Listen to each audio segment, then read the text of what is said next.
Você já parou para pensar que quando um edifício fica pronto, o cliente, para quem ele foi projetado, talvez já não seja mais o mesmo?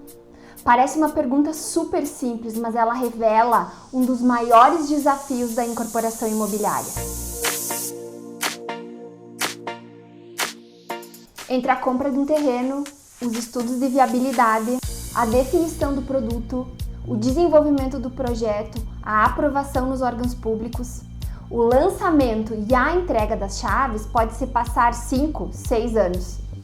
5 anos pode parecer pouco tempo para a vida de um edifício, mas são suficientes para transformar totalmente o mercado. Nesse intervalo, os juros sobem ou caem, a economia muda, novas formas de financiamento surgem, a renda da família se altera, o jeito de trabalhar evolui e a forma de viver também.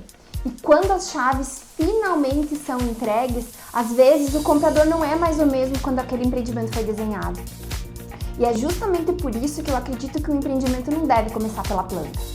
Ele deveria começar entendendo realmente quem é aquele comprador na fase de que o edifício vai ficar pronto. Porque a arquitetura, além de desenhar espaços, é desenvolver um produto para o mercado que muda todos os dias. Existe uma forma muito interessante de entender isso. Basta caminhar na região central da cidade de Passo Fundo. Os edifícios mais antigos contam a história daquela época que, por exemplo, as famílias eram muito maiores.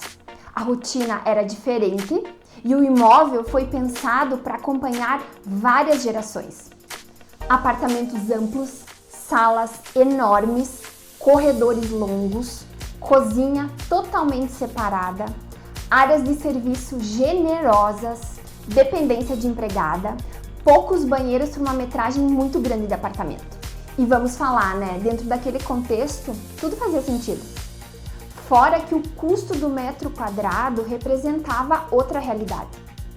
As prioridades eram diferentes e os hábitos das famílias também. A arquitetura respondia exatamente ao comportamento daquele momento.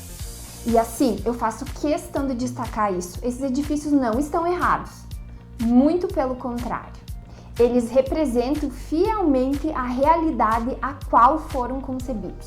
E o problema é quando tentamos repetir décadas depois a mesma lógica para um comprador que já vive outra realidade. Mas a cidade continuou evoluindo. Passo Fundo tornou-se um polo regional de saúde, educação, serviços e agronegócio. Passou a receber estudantes, médicos, investidores, profissionais de diversas regiões e famílias com estilo de vida completamente diferente daquelas de 40 anos atrás. E se a cidade mudou, o comprador também mudou. E se o comprador mudou, o produto precisa mudar junto. E foi exatamente isso que aconteceu ao longo dos anos. As famílias diminuíram, a rotina ficou muito mais acelerada, as pessoas acabam passando muito mais tempo fora de casa. E aí, como resposta, os apartamentos acabaram ficando muito menores e os ambientes integrados. Os condomínios ganharam academias, salões de festas, piscinas, espaços gourmet, coworkings e muito mais áreas compartilhadas. A lógica era muito clara. Se a vida acontece fora do apartamento, o condomínio precisa oferecer essa experiência. E essa estratégia funcionou durante bastante tempo. Até que veio a pandemia.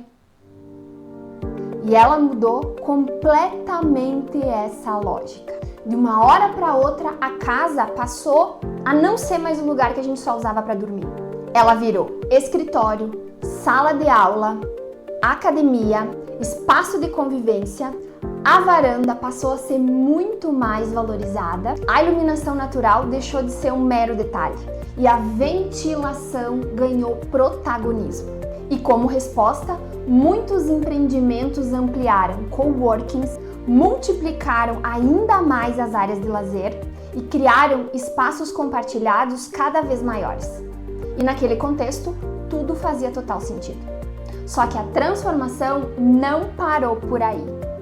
Hoje, muitas empresas voltaram ao trabalho presencial.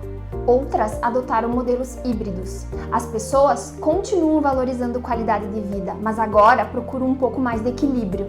Elas não querem pagar por espaços que praticamente não utilizam. E outra, não querem apartamentos engessados. Elas procuram plantas inteligentes, ambientes flexíveis, boa iluminação, boa ventilação e baixo custo de manutenção. Uma arquitetura que acompanha a rotina real da família. E essa mudança não aconteceu porque apenas o comportamento das pessoas mudou. É uma consequência da mudança também da economia.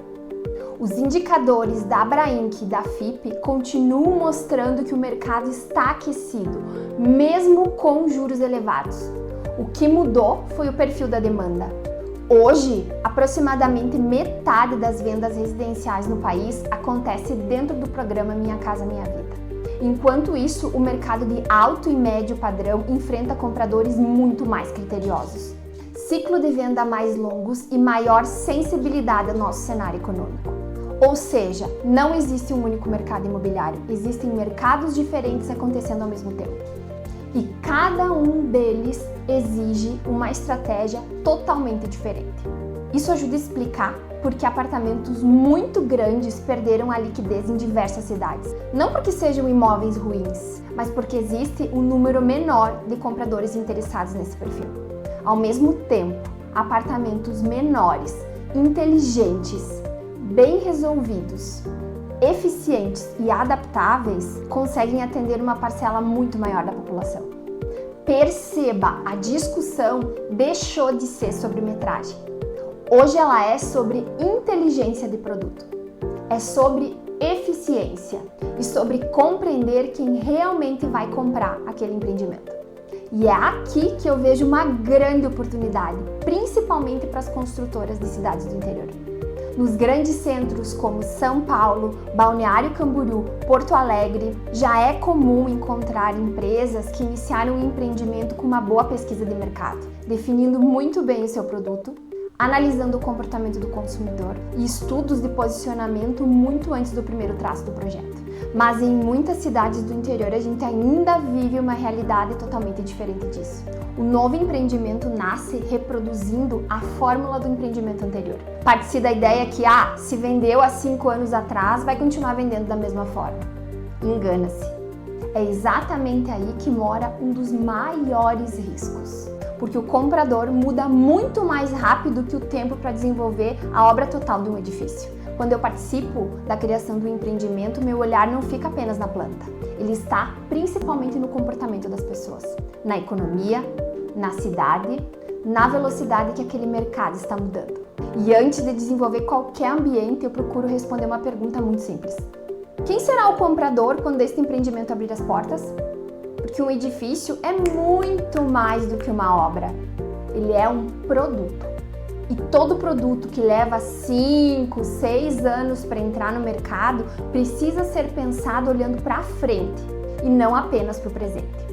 Eu gosto de pensar que daqui, 30 anos as pessoas vão caminhar pelo centro de Passo Fundo e vão observar os edifícios que a gente está projetando, construindo hoje.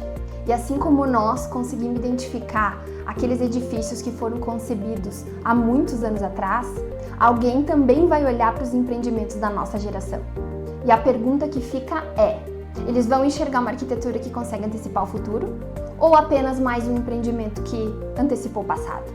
Porque um bom projeto resolve as necessidades do presente, mas um bom produto consegue antecipar as necessidades do futuro. E para mim, talvez esse seja o maior desafio da arquitetura contemporânea.